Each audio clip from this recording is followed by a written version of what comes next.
Hi everybody, I'm Mom and welcome to MomDas Live Handmade, and I welcome you all to the October edition of Useful DIY Challenge 2020. This month's theme is Festive Lights. The season of festival has started. There are going to be lots of vacations, special ones and festivities to come for the coming months. So we are going to decorate our home with lights and beautiful decor. So the theme is Festive Lights DIY. I want to thank Sule from the channel My Style, My Colors for co-hosting this month's challenge with me. If you're new to her channel, please do visit her. It's worth visiting. I really like her style and her choice of colors, the way she uses it in her decor. So I'll put link to Shule's channel, My Style, My Colors, in the description box of my video. And if you want to add your video to the playlist, the link is given in the description box of this video as well as in my community tab. Welcome all the participants to this month's channel, and thank you all for participating, and thank you all the viewers who will come and visit all the videos in this playlist. The link to the playlist is in the description box of this video as well as in the community tab. It's time to start decorating little by little. So I'm going to show you a festive decor here. So I use some flowers and lights. They all have to come together for the feeling of festival, holidays, celebrations. And I'm going to share with you ideas. There are going to be 3 ideas. One is a simple decor. You just bring in some flowers, some lights, some beautiful items and decorate a space. And I'm going to show you some more light DIYs. And these are easy to make, very inexpensive, and you can enjoy the decor as well as enjoy the occasion, enjoy your party. It should be enjoyable. If you are coming from any of the channels who have participated in the playlist, a warm welcome. If you're new here, a warm welcome to my channel. Look around.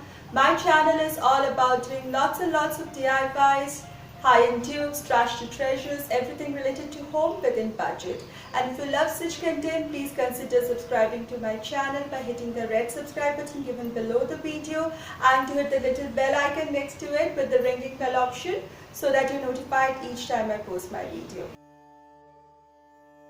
Every decor starts with the cleaning process. Once the place is set, it's cleaned, it's time to decorate. Drape it. I just added a runner, and then I like to bring out my copper accents, my gold color accents, because I like the warm glow of these. Here I've added a plate, a glass and a zawari. I have shown this zawari in my previous videos. I have upturned and kept it because the initial top portion, my decor item will not fit in there. I have created 2 different levels. Now you see my 2 decor pieces can sit comfortably over these and create the difference of levels. They look like lotus and they look really beautiful and festive. I added tea candle lights to them for decor as well as for burning them during the occasion. Next, I brought in some flowers. So if you're using artificial flowers, you just have to arrange them. But if you like using natural flowers, as I brought them from my walk, I have added some water there. Never forget the water for the light flowers. They look really refreshing and beautiful. The leaves, the colors, everything comes so beautifully with natural stuff. Once lit, it just becomes so beautiful. It gives that feeling of celebration, festivity, positivity, and this is what festivals are for, to feel positive, to have faith and hope. It looks really beautiful. Isn't this beautiful? There's nothing here much, just some flowers, some copper accents and lights. Nowadays everybody is shifting towards candles and electric lights, but I really love the glow of ghee or the oil lamps as well. My son got a new keyboard and I got a cardboard. I like it because it's thin, it's strong and finely corrugated. The first step was to lay it flat, open all the folds and make it flat, a surface great to work with. The first step was I measured the total length of the cardboard that I had. That decided the size of my lantern. Then I divided it into 4 so that I have 4 panes of my lantern. So it turned out to be about 11 centimeters. So I marked my cardboard at every 11 centimeter, and I kept 1 centimeter extra for a little fold that can fold in for closing. You will understand as you see the video further.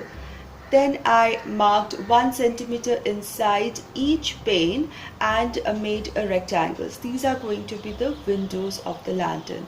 So in each panel there is 1 centimeter wall on each side, and there is a window that can be cut out.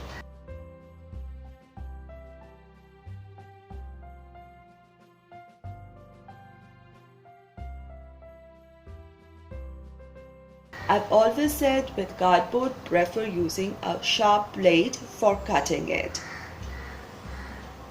So once the marking is done, I use a sharp blade and cut out the windows and the excess portion of this cardboard.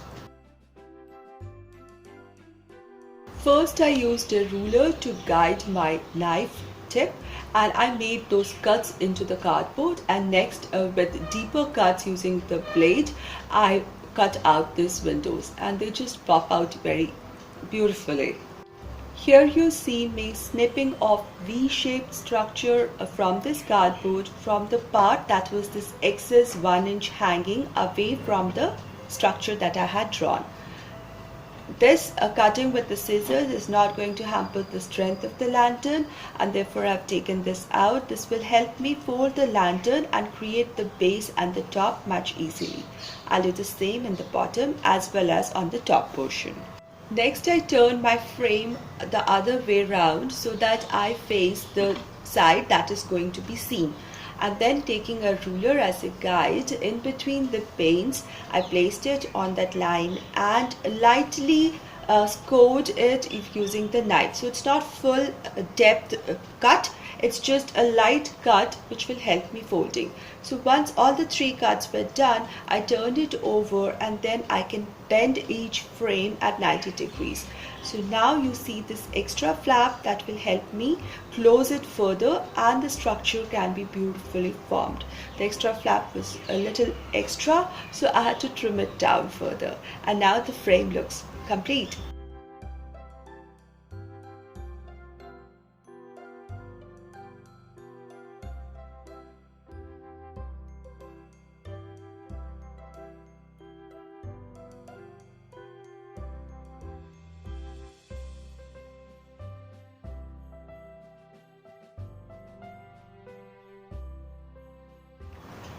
I just used some paper tape to close this whole structure and make it. So there's a flat base and a flat top, and the sides are closed from edge to edge.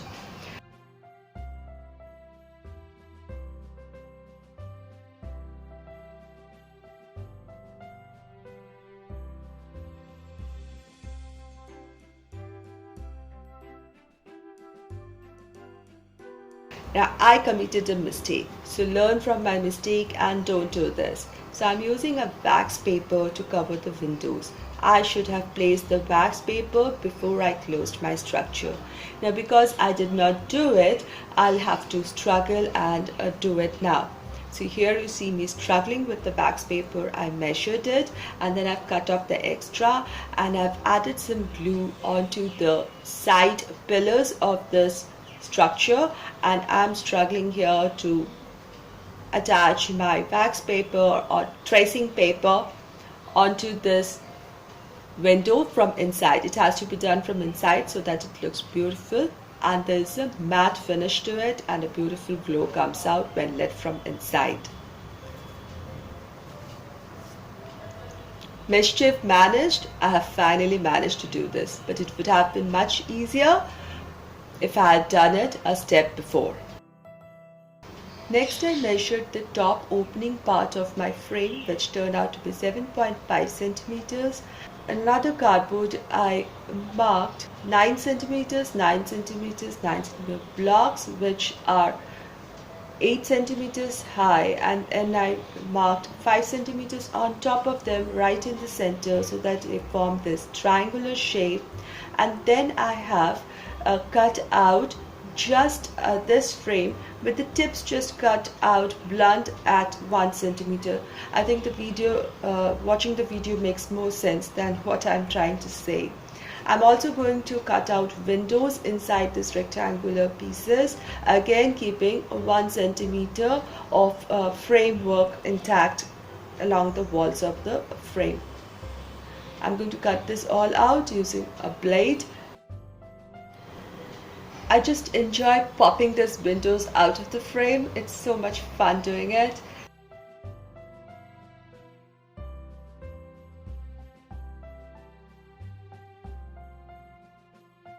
This time I did not commit the mistake, so I have taken my wax paper and I'm cutting it to the size of the windows, and I realized keeping them joined makes it difficult to fold it and it's not a neat finish. So for each window an individual piece of wax paper, and using some craft glue I glued it to the cardboard frame in the inside of the frame.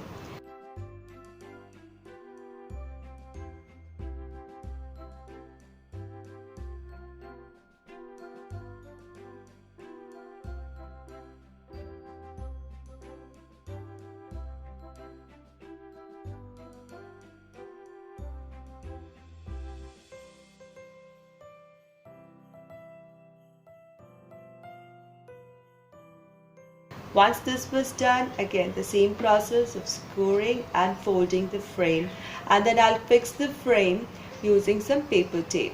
The frame turned out beautiful.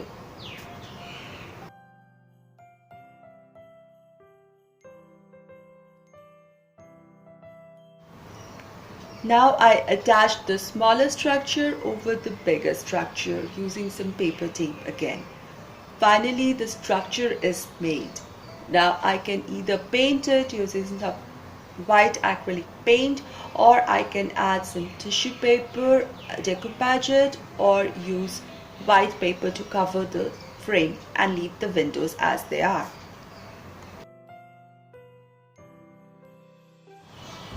Isn't this frame looking so beautiful? I just love this. So the next step was I took some white acrylic paint and I started adding dots onto the windows as if snowflakes or lights or flowers, whatever you want to feel. Or you can even adjust some stickers if you want to. Now they are dense in the bottom and they become more sparse towards the top. It's beautiful. Now there are two openings, one on the top, one on the bottom.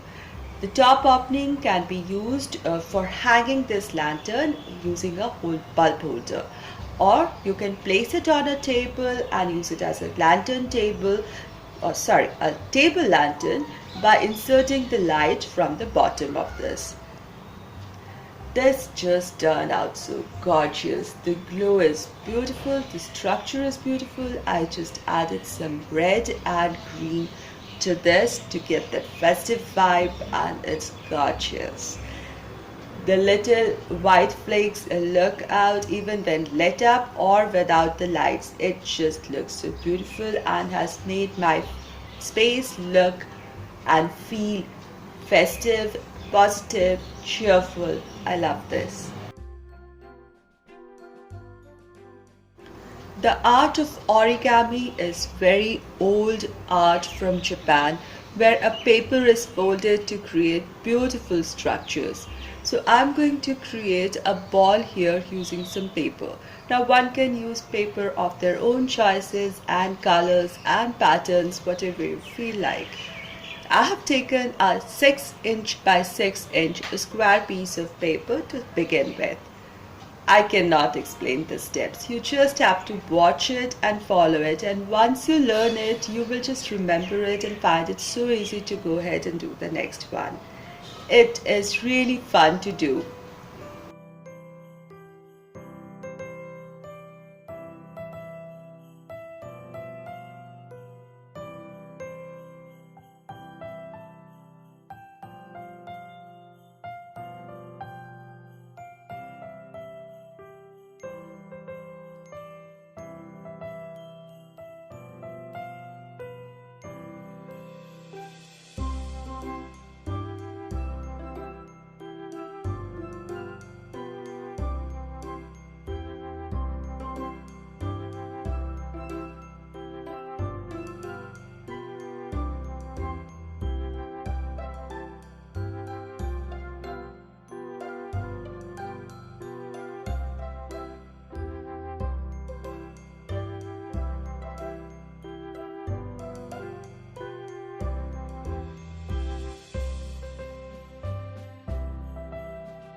Once the structure or the ball is made, it's flat, but you blow it and it pops up. It fills up with air and becomes a ball. It's so much fun.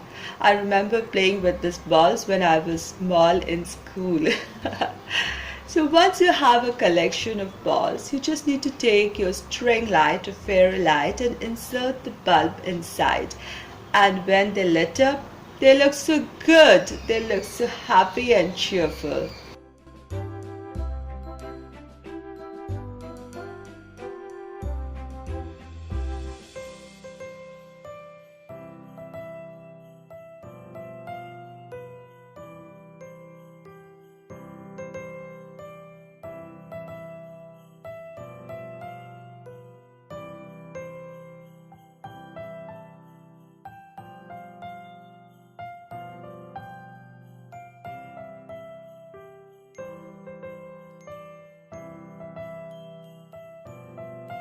My all today's DIYs turned out so cute and so easy and beautiful. They were easy to make, assemble, and they really look nice and liven up a space.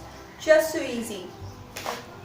Enjoy making them. You would really enjoy doing it with your family members and decorate your space. I hope you liked my today's video, my DIYs today. Please give this video a thumbs up and share this video. And if you're new here, please consider subscribing. Make sure you watch the videos in the playlist, and I'll see you all very soon with my next DIY. Until then, stay positive, be creative, and be happy. Thank you, everybody.